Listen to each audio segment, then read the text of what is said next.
You are not a Muslim. Yes, sure, I'm a Muslim. You are a Muslim. Yes. You are a religious person. No. No. A believer. Mm. Yes, I'm a believer, sure. It's a tradition or No, I'm a your believer. choice. Yeah, my choice, like most of the Muslims. Mm. And this is, it's misunderstood in the West. It's 90% of the Arabic people is believer and they are great people. This is great culture. It's this image that if you are a believer, you are a hard person. This is only Orientalism, Islamophobia image. Yes. Yeah, sure, I'm a believer. I'm so proud of this culture. But you believe in Absolutely, and God. in Allah, Yes, in absolutely. Muhammad, and ISIS believe in Allah. And Yeah, Muhammad. but look to the history of Christianity.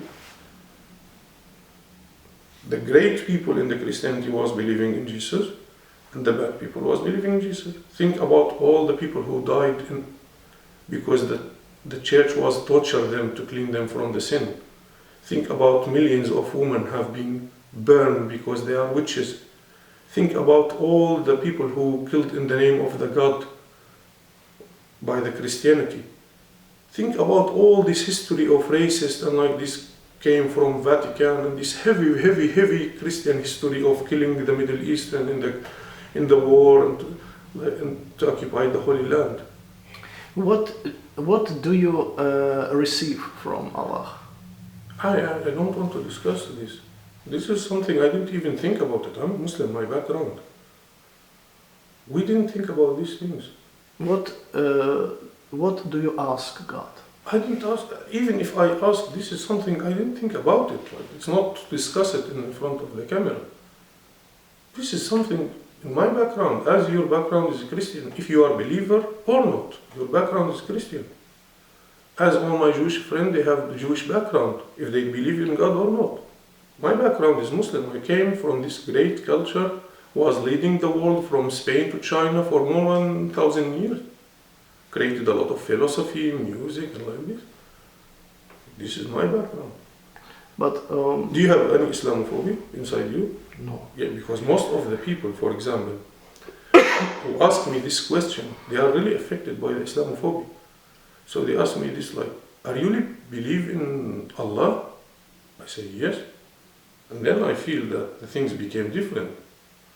I am the same person, nothing changed, I write the same poetry, but in the moment they realize that you really believe in Islam and Allah, things became different.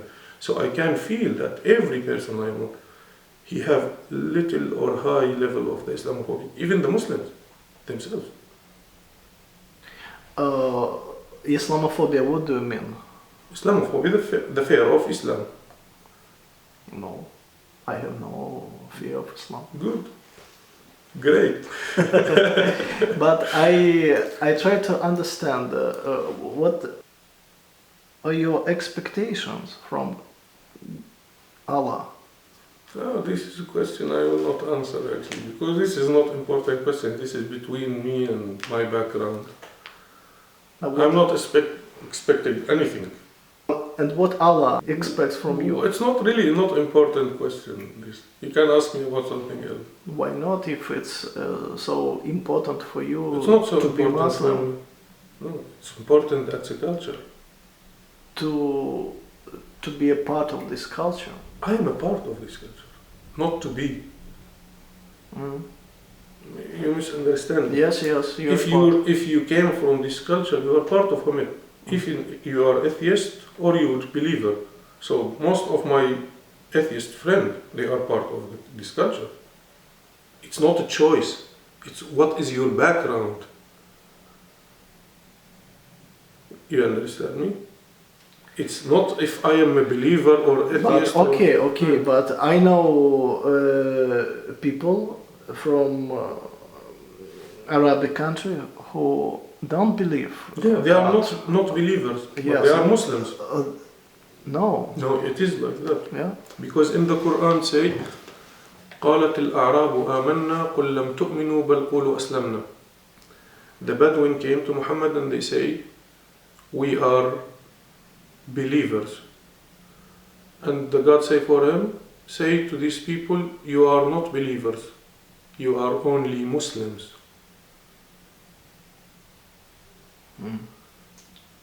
So Muslims, you got it by your background. You are Muslim atheist, Muslim believer, Muslim what? Believer is you are believing in God. So every person, he came from background of Christianity. I can't call him, he came from Muslim background. He came from Christianity background. So I say Chomsky, he's from Jewish background. He's atheist. You understand me? So Islam is somehow identity, and it's clear in the Quran. You are not believers, you are only Muslims. So the Bedouin who came to Muhammad and they say, we are believers, he said for them, no, you are not believers at all. You didn't believe at God. You are only Muslims. Okay, what does it mean to be Muslim? Nothing, because there's Malaysian Muslim, there's Indonesian Muslim, there's Moroccan Muslim, there's Sudanian Muslim, there's Syrian Muslim. And in Syria, there is Aleppo, there is Damascus. It's different between area and area. So there is nothing you can catch. So Muslims doesn't mean anything. Muslims are doesn't mean anything. Located in the Middle East. Yes, no. Indonesian. Indonesia is the biggest Muslim country. It's have more than 300 million Muslims. The biggest Muslim country in other Arabic countries is Egypt, have 80 million. So the Islam is more Indonesian than Arabic. You understand me? Because Indonesia have more Muslim than Arabic country together. So you can't say a Muslim culture, Islam culture. It's not exist. You mean Islamic Indonesian culture or Islamic Turkish culture? Because there is Christian Indonesian culture and Muslim Indonesian culture. There is Turkish Muslim culture and Turkish Christian culture. So it's really complicated. You can't put it in like this. And this is the secret of the world. There is nothing you can put it in a shape. The things is open. Every person have different mentality than the other. There is people, they try to put everything in a shape.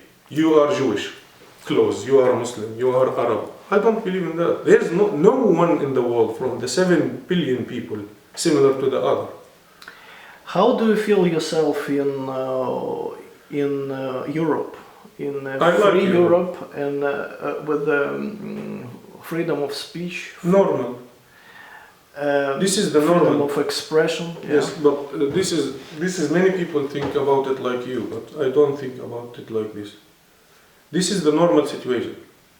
So I'm not thankful for anyone, and no one give me something special or strange. The people came to the world free. There is somebody took the freedom in Syria. It's not that it's not what we have in Syria is the normal, and then the European came and make the liberal society. It's not like that. The typical situation that all the people free.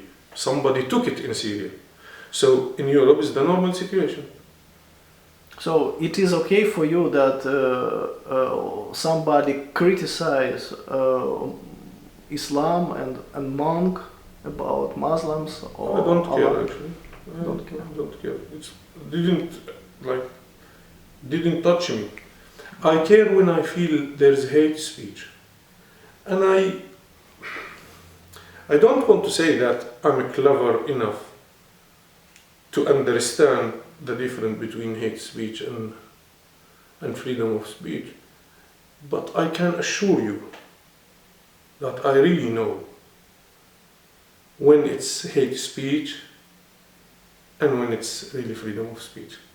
For example, I was looking to the... Charlie Hebdo, what it was? It's terrorist attack, sure. Okay, but a magazine? They have the right to do what they want. Okay. Yeah. But I want to say something else, really. It was not a hate speech or hate... Yeah, it's really a funny question to ask me this. It's really funny.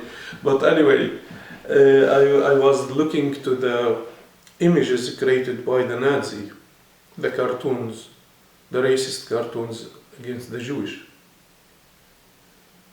And Europe was really involved in this. Eastern and Western Europe. And I saw thousands of photos making the Jews with this nose and like this. And then I saw photos with heavy things. And I find a lot of them similar to the cartoons, yes, that Denmark make against the Islam and Muhammad. Some of them, I put them in front of each other. It was really clear that it's not freedom of speech. There's real hate and racist behind it.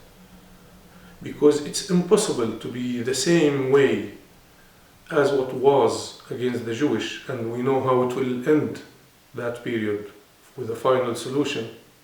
And then somebody say for me, this is pure freedom of speech. So I felt that there's right-wing party behind it, a lot of anti-immigrant organization behind it. There's a lot of things. So we should not be little simple and naive. Person, he want to say what he want, he should say everything he want. But in the moment you began to make hate of speech and it will end with killing people, I think we should be clever more. So I was really honest with you about these cartoons by the Nazi. You can check them in the internet. No, I know. You find the similarity between the hate of speech. I saw it, German, French, the Soviet, of course, but now we live in a democratic society, and it's just a monk, it's just for love. To not only enjoy that. people, no, actually, to entertain. I heard people criticize Islam, and I really like it. My friend, I criticize Islam all over. I really like it, and I felt that it's love speech. But sometimes I hear somebody was attacking the Islam in a way. I understand, and he tried to show that it was like freedom of speech. But I feel it in the electric around him, it was really hate speech. He could eat me in that moment. Really. Okay. So you should be clever to understand. Every person is different. So like, if now I sit here and you say that I came from Orthodox family and I'm really believer, and I began to criticize the Orthodox church and like this. And I make it in a way that I'm open mind and like this. You really will discuss with me like this. But if you felt that I'm saying this only to say fuck you, instead of I say fuck you, I attack everything in your background, then you will understand it's not freedom of speech. So and this is so little. The hate speech in Europe, most of the people know it, so you can't make it a lot. You understand? What is your poetry about? Everything. I write about everything. Mostly I reflect my life on it. So it's like I eat the world, I eat my memories and my experience, and I took the juice from them and I reflect them in my poetry. So mostly I wrote about the things I care about. And how you affect my life, you will find it in my text. So if I pass a city, this city go inside me and then it's appear in my text. If I got something in the world, it will appear in. So this is, some people ask me if I wrote political poetry, and the answer is no. This is my life, not politics. Lyrics. No, it's really me. It's my life. So the poets in Sweden where I live, they write a lot about nature. They are surrounded by nature. They reflect their lives. So if my poem, when I wrote about my friends who died in Syria, considered to be political poetry, then the poems that written by the Swedish poetry about the tree and nature is political poetry. Because he wrote about the things he surrounded, and I wrote about the things surrounded. Change my life to be better, you will have different text. So everyone, he reflect his life. So this is not politics at all. It's really my life. Maybe I agree with you, and I will recognize political poetry if a poet would like to be a politician and to be a deputy or president, maybe. But if it's only a reflection, it's, and I can write about anything I want. So I never felt that I'm limited in subject or anything. I'm really open and can write about anything I feel that I want to say it. But maybe we can talk about civil poetry. Yes, Yeah. it's when a poet tried to talk about social problems, political, yes, or some political issues and etc. I didn't do that actually. Yeah. Never. Okay. Never. Like, I didn't like it even. I like to write poetry about the things I would like to write about. So, when a lot of my friends killed by the snipers, I wrote a text, I call it The Details. It's about why the people die when you make a small hole in their bodies by a bullet. This very, very tiny small hole, and then they told you he's dead. Why he's dead? Because he got bullet. And what did the bullet do? It's make a hole inside his body. And it was for me like a water tank. If you make a hole inside the water tank and all the water drop out. So this is my way of writing. I wrote it in this way. Okay. Thank you so much. You're welcome. Ghayath, for this interesting Oh, thank interview. Wish you all the best. And I wish you good luck with this material.